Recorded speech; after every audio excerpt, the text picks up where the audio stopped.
사도행전 15장 15절부터 29절까지 보도록 하시겠습니다. 우리가 지난 시간에는 이제 예루살렘 공회가 열려가지고 그 베드로가 지난날에 우리 하나님께로부터 부름을 받고 이제 고넬료 그 가에 가가지고 그 이방인들에게 복음을 전파하고 또 베드로가 또 그 환상을 본 이야기들을 통해서 이방인들에게 복음을 전하는 것이 합당하고 또한 이방인들이 율법을 지키지 않아도 할례를 받지 아니하도 구원을 받는다고 역설하는 것을 봤어요.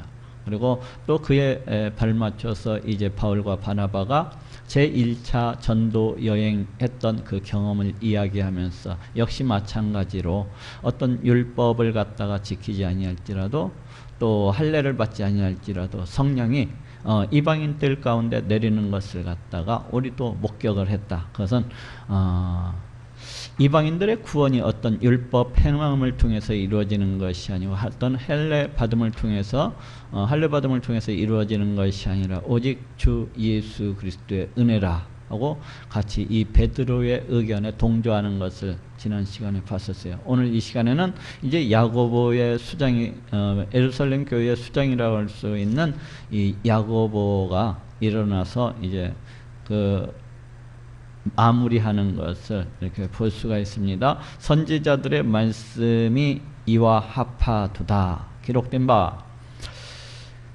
지금 이제 야고보가 일어나서 이방인들한테 복음을 전하는 문제, 그들이 율법을 행하지 아니할지라도 오직 할례를 받지 아니할지라도 오직 예수 그리스도를 믿음으로 구원을 받는다는 것을 갖다가 이제 구약 성경의 말씀을 통해서 이제 증거하고 있는 것을 볼 수가 있어요. 여기 한번 찾아봅시다. 아모스서 9장 11절에서 12절 말씀입니다. 이사야서, 에레미야, 에스겔, 다니엘, 호세아. 아모스서 1276페이지 쪽에 있어요. 아모스서 9장 11절에서 1282페이지입니까? 9장 11절에서 12절 말씀, 아모스서 9장 11절에서 12절 말씀 제가 읽겠습니다. 그날에 내가 다윗의 무너진 천막을 일으키고 그 틈을 막으며 그 퇴락한 것을 일으켜서 애적과 같이 세우고 저희로 에돔의 남은 자와 내 이름을 일컫는 만국을 기업으로 얻게 하리라. 이는 이를 행하시는 여호와의 말씀이니라. 지금 예루살렘 교회 수장격인 그 야고보가 일어나서 지금 이 아모스서 9장 11절 12절 말씀을 갖다가 인용을 하고 있는 것을 볼 수가 있어요. 이 아모스 선지자는 본래 이쪽 그 북이스라엘 쪽 선지자가 아니라 이쪽 남유다에 속한 그 선지자입니다. 그런데 이 사람이 활동했던 연대는 대략 BC 750여 년경이라고 할 수가 있어요. 그래서 북이스라엘이 멸망하기 얼마 전의 사람이라고 할 수가 있고 또 남유다는 그 뒤에 한참 있다가 BC 586년에 멸망했기 때문에 이제 이 아모스 선지자가 북이스라엘이 멸망하기 전에 북이스라엘로 올라가 가지고 이스라엘 백성들을 향해서 이제 하나님께 회개하고 돌아올 것을 갖다가 선포하면서 너희가 심판을 받고 이제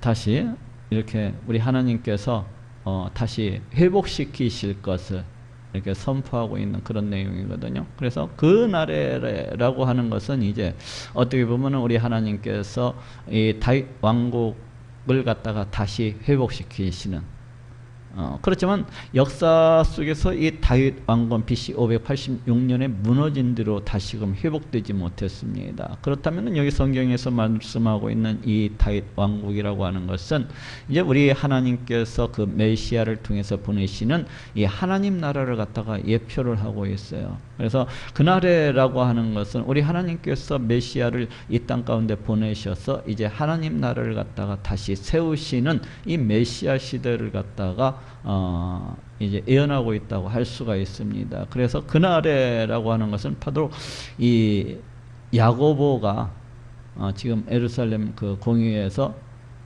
이제 이 회의를 주도하고 있는 바로 이때라고 할 수가 있죠. 우리 예수님이 이 땅에 오셨었던 때, 그날에 내가 다윗의 무너진 천막을 일으키고, 다윗의 무너진 천막이라고 하는 것은 이제 다윗이 그 다윗의 왕국을 갖다가 가리키는 말인데, 이 다윗의 무너진 천막, 이때 당시만 해도 아모스 선지자가 이 말씀을 선포할 때만 해도 다윗 왕국은 아직 건재했죠.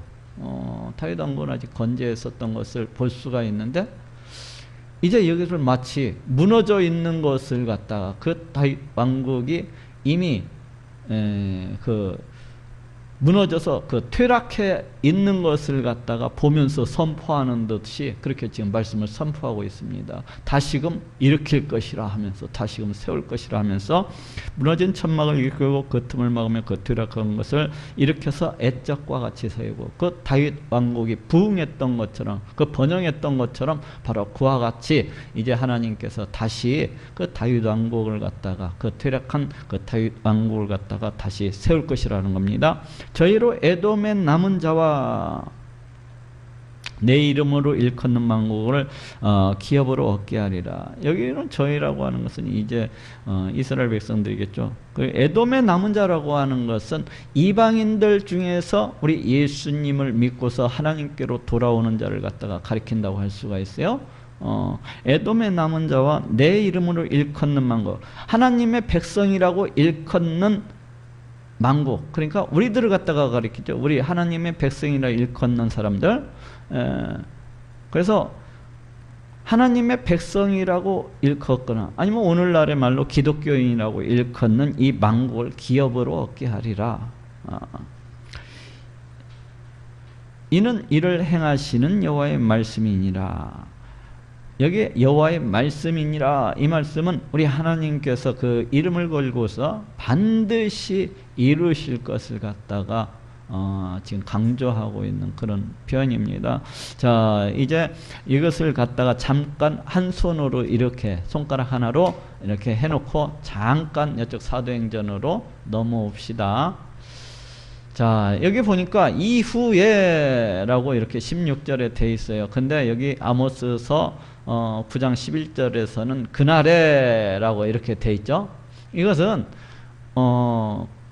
이제 야고보가 이 아모스서 9장을 갖다가 인용을 하는 데 있어서 약간의 자기의 그 해석적인 인용이라고 볼 수가 있어요. 이 구절을 갖다가 어느 정도는 일부 이렇게 이때 당시, 그러니까 야고보가 이것을 인용할 때에 당시 그 앞에 있는 회중들이 자기 말을 갖다가 잘 이해할 수 있도록 이와 같이 어느 정도 해석적인 인용이라고 볼 수가 있어요. 그래서 이후에 저쪽 아모스에서는 그날에라고 되어 있었죠. 내가 돌아와서, 여기서 내가라고 하는 것은 하나님, 1차적으로 하나님인데 우리 예수님을 갖다가 가리키는 말이에요. 예수님께서 이 땅 가운데 오셔서 다윗의 무너진 장막을 다시 지으며, 다윗의 무너진 장막이 무엇이라고요? 바로 하나님 나라를 갖다가 가리키고 있죠. 그 하나님 나라를 갖다가 다시 지으며 그 퇴락한 것, 그 퇴락한 것도 저 다윗의 무너진 장막과 대꾸를 이루고 있어요. 그래서 다시 일으키리니, 우리 예수님께서 이 땅 가운데 오셔서 십자가에 피 흘려 죽으시고 부활하셔서 승천하셔서 어쩌습니까? 지금도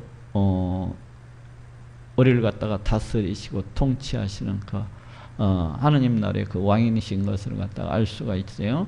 그래서 지금도 우리 하나님의 나라는 예수님께서 이 땅 가운데 오심으로 해서 시작이 됐다고 할 수가 있고, 지금은 진행 중이라고 할 수가 있고, 완전한 하나님의 나라는 예수님께서 이 땅 가운데 다시 오시는 그날에 이루어진다고 할 수가 있습니다. 이는 그 남은 사람들과, 저쪽 아모스에서는 에돔의 남은 자와 이와 같이 표현을 하고 있었어요. 그렇죠?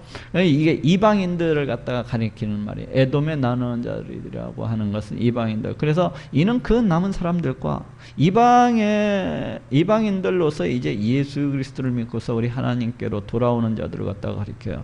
내 이름으로 일컬음 받는 모든 이방인으로, 그러니까 여기에서 내 이름으로 일컬음을 받는 모든 이방인들로, 우리 하나님의 백성, 아니면 기독교인이라고 이렇게 일컬음을 받는 모든 이방인들로 주를 찾게 하려 함이라 했으니, 그러니까 여기서 주라고 하는 것은 우리 하나님 이라고도 볼 수가 있고, 또 우리 예수님이라고도 볼 수가 있어요. 모든 이방인들로 주를 찾게 하려 함이라 하셨으니, 즉 예로부터, 여기서는 그 아모스서에서는 예로부터 뭐 이런 말씀이 없죠. 그죠? 아모스에서는 예로부터 이런 말씀이 없습니다. 그래서 제가 아까 처음에 이야기할 때 이 해석적 인용이다, 알아듣기 쉽게 설명하면서 이렇게 성경 말씀을 인용하고 있다, 이렇게 말씀을 드렸어요. 즉 예로부터 이것을 알게 하시는, 이것이 무엇입니까? 이방이 돌아오는 것을 갖다가 알게 하시는 주의 말씀이라 함과 같으니, 주의 말씀과 같으니라, 뭐 이렇게 해도 괜찮겠어요? 그러니까 이방인들이 예수님을 믿고서, 이방인들이 예수님을 믿고서 우리 하나님께로 돌아오는 것, 구원을 받는 것은 우리 하나님의 오랜 계획이라는 것입니다. 구약 성경에서 수많은 선지자들을 통해서 예언된 바로 그것이라는 겁니다. 이방인들의 구원이라고 하는 것은 지금 말하고자 하는 게 그거예요. 아무래도 이 예루살렘 공의회 이것이 열릴 때에는 어떤 율법 행함을 통해서 구원을 받느냐, 아니면 할례를 통해서 구원을 받느냐, 아니면은 오직 예수 그리스도를 믿음으로 구원을 받는 것인가 하는 이런 문제도 있었지만은, 또 하나의 문제는 이방인들을 갖다가 과연 전도하는 것이 그게 마땅한 것인가, 합당한 것인가에 대한 그런 논의도 있었던 것 같아요. 그래서 여기에서 그 이방인들 구원은 우리 하나님의 오랜 구원 계획이기 때문에 합당한 거다, 맞다 하고 지금 결론을 갖다가 그렇게 내리고 있는 것을 볼 수가 있습니다. 즉 이방인들이 구원받는 것은 오랜 애언의 성취라는 겁니다. 오랜 애언의 성취라는 거예요. 그러므로 내 의견에는, 내 판단에는 이방인 중에서 하나님께로 돌아오는 자들을 괴롭게 말고, 이방인 중에서 하나님께로 돌아오는 자들이 아까 말하면은 그 남은 자들이라고 할 수가 있어요. 그들을 괴롭게 말고, 괴롭게 한다는 것은 어떤 겁니까? 바로 율법 의식을 갖다가 행하고 할례를 받고 또 동시에 우리 예수님도 믿어야만이 구원을 받을 수 있다고 하는 거. 이것은 유대인들도 그 지기 어려워하는 그런 짐이 아니었습니까? 이 율법을 갖다 행하는 거, 율법의 의식을 갖다가 행한다고 하는 거, 할례를 갖다가 받는다고 하는 거.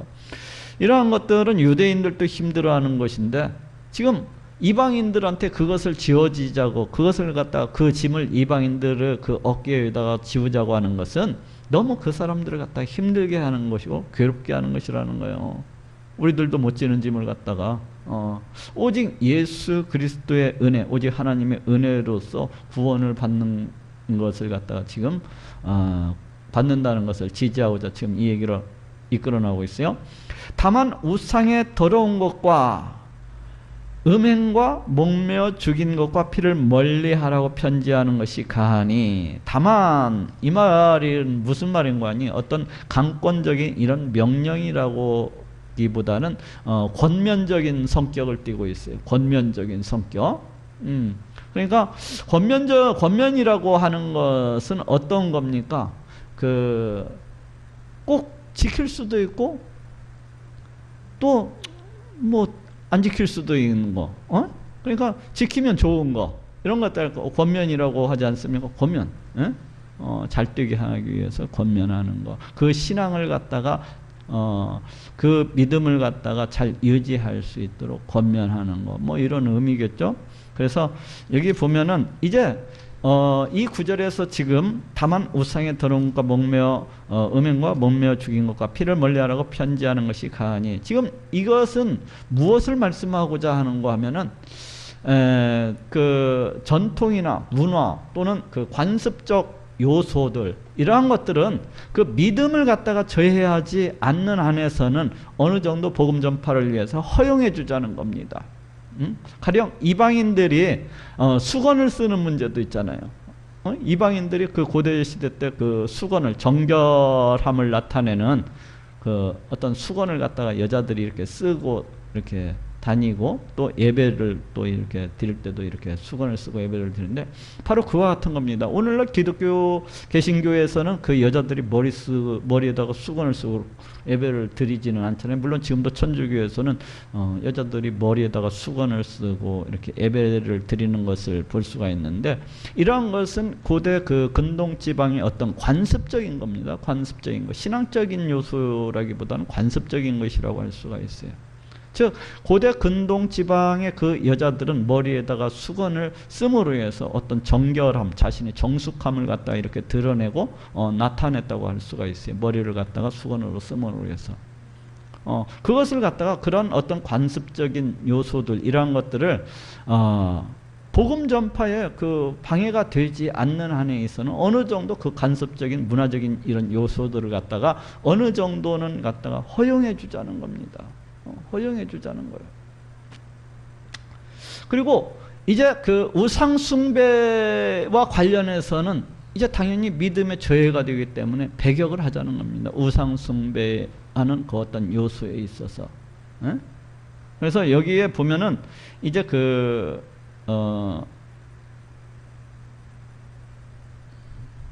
우상의 더러운 것이라고 하는 것은 우상의 제물을 갖다가 일컫는 것이고, 우상에게 뭐 제사 드린 음식. 보통 유대인들은 이제 구약 성경에서는 그 우상에게 제사 드린 음식이 이제 부정한 거, 더러운 것으로 이렇게 취급되었기 때문에 그것을 먹지 않습니다. 그래서 유대인들도 그 우상에게 이제 제사를 드린 그 음식들은 갖다가 멀리하고 이렇게 피했던 것을 볼 수가 있어요. 그것은 우상의 제물을 먹는다고 하는 것은 그 우상과 어떻습니까? 그 교제를 나눈다는 그런 어떤 개념을 그 속에 내포하고 있기 때문에, 그 우상과의 교제, 어떤 연합을 갖다가 이렇게 내포하고 있기 때문에 그래서 우상의 제물을 갖다가 먹지 못하게 이렇게 했어요. 성경에서, 구약율법에. 그런데 이제 이런 것들, 그 다음에 그 여기 뭡니까? 우상의 더러운 것과 음행과, 이 음행이라고 하는 것도 이방 신전에서의 어떤 그 성행위를 나타내요. 그러니까 이방 신전에 가면은 여자 사제들이 있습니다. 여자 사제들이 있는데 이 남자들이 찾아가지고 이제 여자 사제들과 성관계를 맺으면서 제2의 한 요소입니다. 그러니까 어떤 풍요로움을 갖다가 기원을 하든지, 풍년이 들기를 갖다가 기원을 한다든지, 그런 그 제2적인 요소라고 할 수가 있어요. 이 음행이라고 하는 것이. 그래서 이것도 이방 신전에서의 그 어떤 이런 제2적인 그런 요소이기 때문에 음행과 목매어 죽인 것과 피를 멀리하라고. 여기 목매어 죽인 것과 피를 멀리하라고 하는 것은 앞에 있는 두 요소는 어찌 보면은 이방인들한테 강하게 권면한 쪽이 강하다고 한다면은 이쪽 목매어 죽인 것과 피를 멀리하라고 하는 것은, 이건 유대인들, 흩어져 있는 디아스포라 유대인들에게 강하게 권면하는 쪽이라고 할 수가 있어요. 유대인들은 구약 성경에 그 피를 먹지 말라는 그런 말씀이 있어요. 피는 생명을 갖다가 상징을 하고 있어서, 피는 하나님께서 주관하신다고 그렇게 생각을 했기 때문에 피를 먹지 못하게 했거든요. 근데 목매어 죽인 짐승은 어떻습니까? 피가 그 짐승 가운데 어떻습니까? 배어 있다고 봐야 되죠. 그래서 그 죽인 짐승을 갖다 먹는 것은 피를 먹는 것과 같아요. 그래서 유대인들은 그 목매어 죽인 짐승을 갖다가 먹지 않았어요. 이게 피를 먹는 것과 똑같았기 때문에. 그래서 이게 목매어 죽인 것과 피라고 하는 것은 같은 의미예요. 이게 피를 먹지 말라는 거예요. 피를 멀리하라고 편지하는 것이 가하니. 어찌 보면은 이 뒤에 부분에 목매인 것과 피를 멀리하라고 가하는 것도 유대인들의 어떤 관습적인 요소라고도 볼 수가 있는 거예요. 그러니까 그런데 이것을 먹지 못하게 하는 것은 자칫 이 무엇입니까? 앞에서 얘기하고 있는 거 우상숭배로 빠져나갈 수 있는 그런 위험들이 있고, 또 성경에서 또 강하게 금지하고 있는 이 유대인들의 어떤 관습, 이런 것들을 갖다가 어느 정도는 지켜주자는 거죠. 지켜주자는 거. 관습적인 요소로서 이렇게 본 것 같아요. 그래서 피를 멀리하라고 편지하는 것이 가하니, 이는 예로부터 각성에서 모세를 전하는 자가 있어. 그러니까 유대인들이, 디아스포라 유대인들이 이 로마 제국 가운데 이렇게 각성에 퍼져서 이렇게 살았었거든요. 그랬는데 그 각성에는 유대인들이 10명 이상만 되면은 회당을 세우고서 우리 하나님의 말씀도 배우고 또 하나님께 예배도 드리고 그랬기 때문에 그 회당에는 그 율법을 갖다가 가르치는 사람들이 있었어요. 모세를 갖다가 여기에는 전하는 자가 있어요. 율법을 가르치는 자들이죠. 안식일마다 회당에서 그 글을 읽음이니라 하더라. 어디 한번 찾아봅시다. 레위기서 17장 14절 한번 찾아봅시다.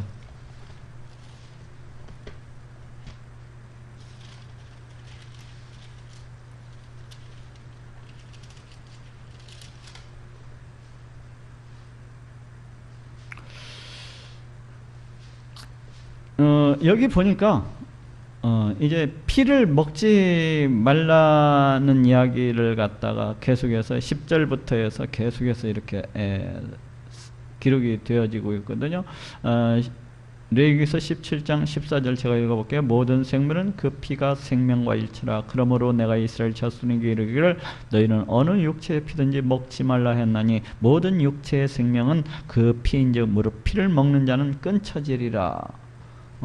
이와 같이 이제 이를 피를 먹지 말라는 율법적 조항들이 상당히 많습니다.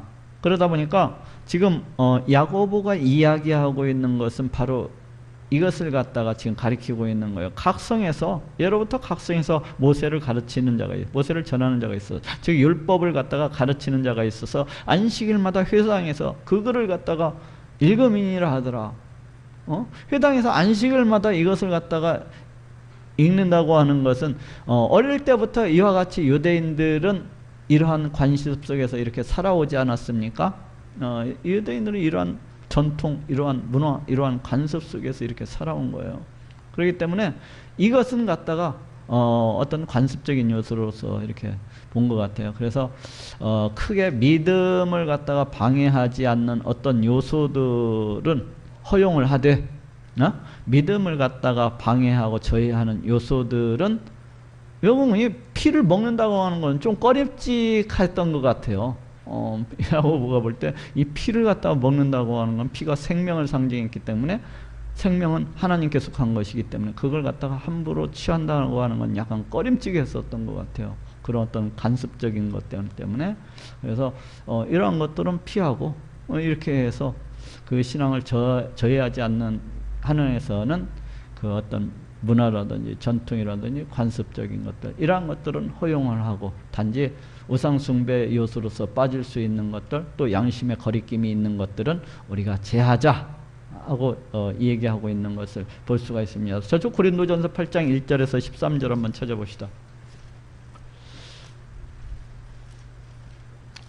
고린도전서 8장 신약성경 쪽에 있어요. 신약성경 272페이지에 있습니다. 고린도전서 8장 1절부터 이렇게 보도록 하겠습니다.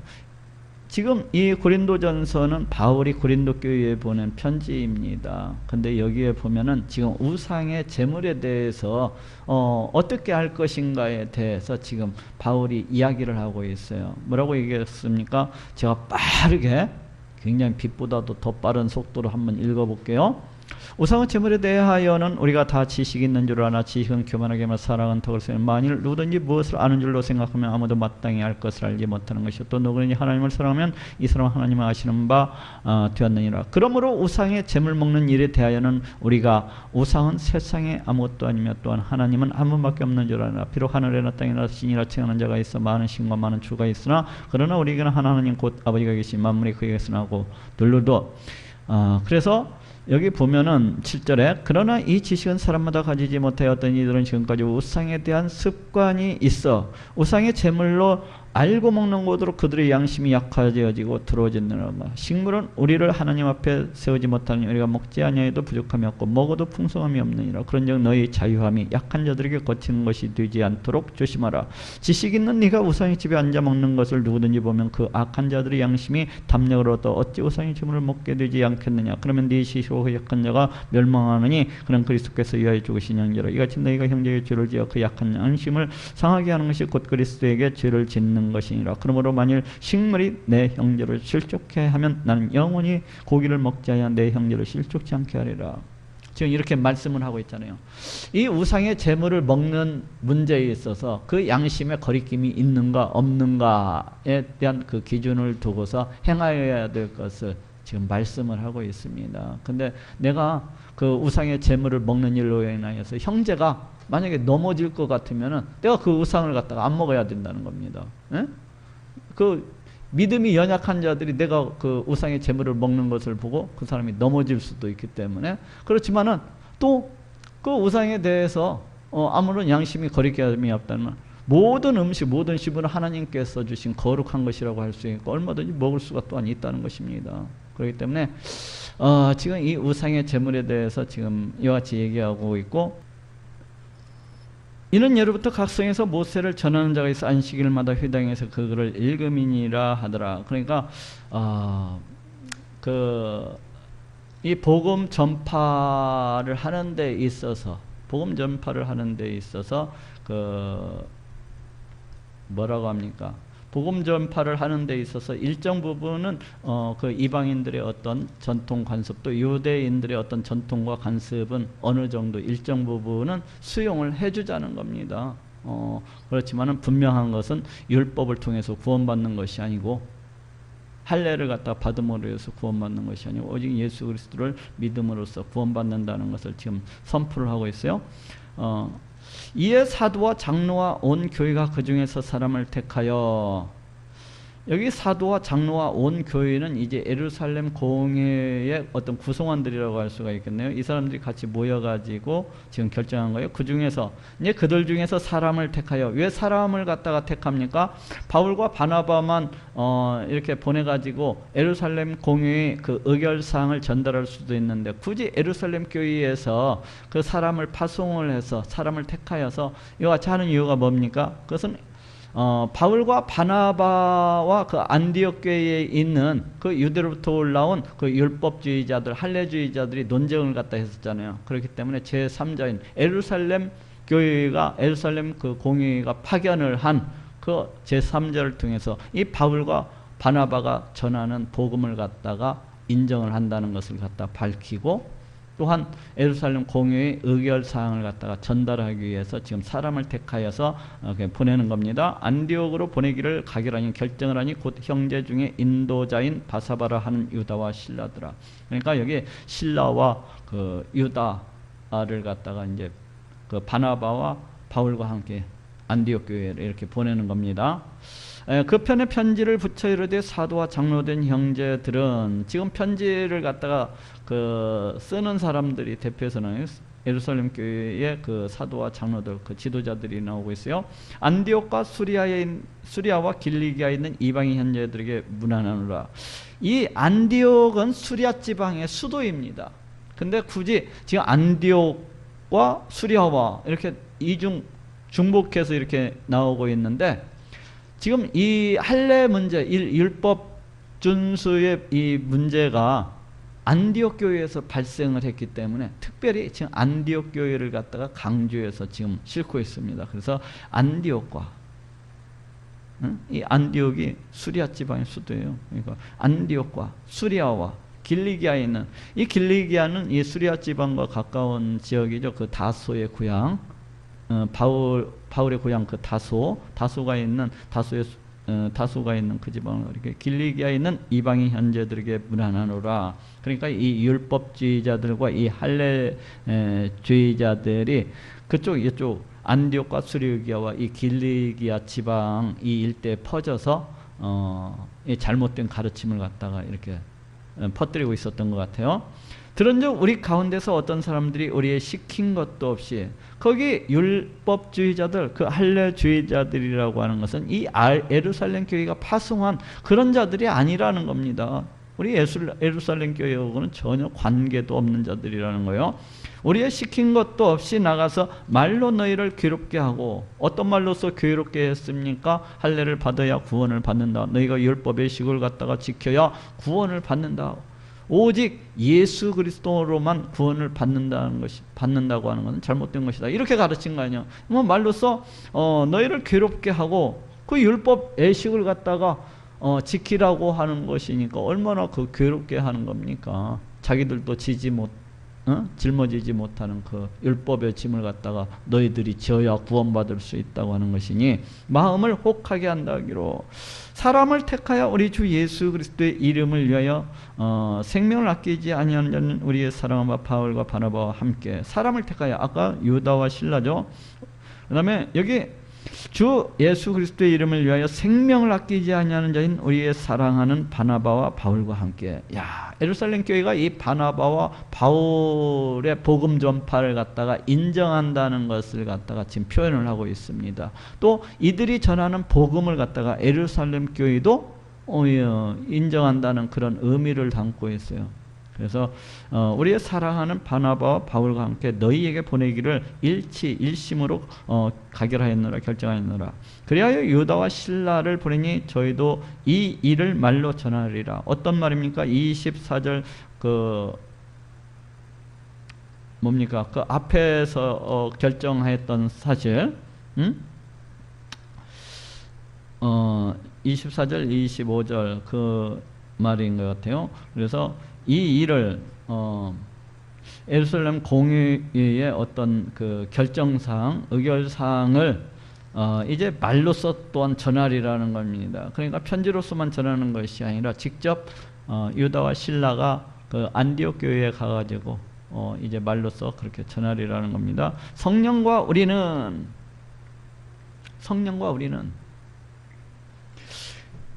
안디옥 교회 이 예루살렘 공회의 이 의결사항이라고 하는 것은 어떤 자기 자신들만의 그런 의견이 아니라는 거야.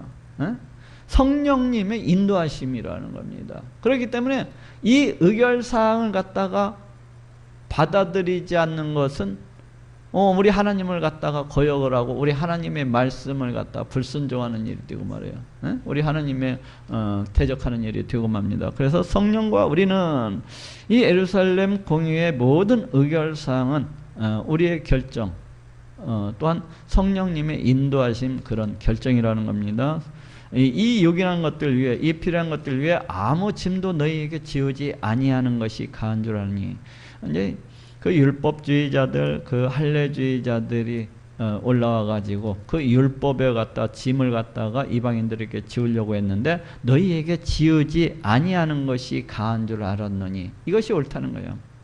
우상의 제물과 피와 목매어 죽인 것과 음행을 멀리할지니라. 어떤 우상 숭배의 모든 요소를 갖다가 제하고 있는 거예요. 이에 스스로 삼가면 잘 되리라. 평안함을 원하노라 하였더라. 오늘은 여기까지 하겠습니다.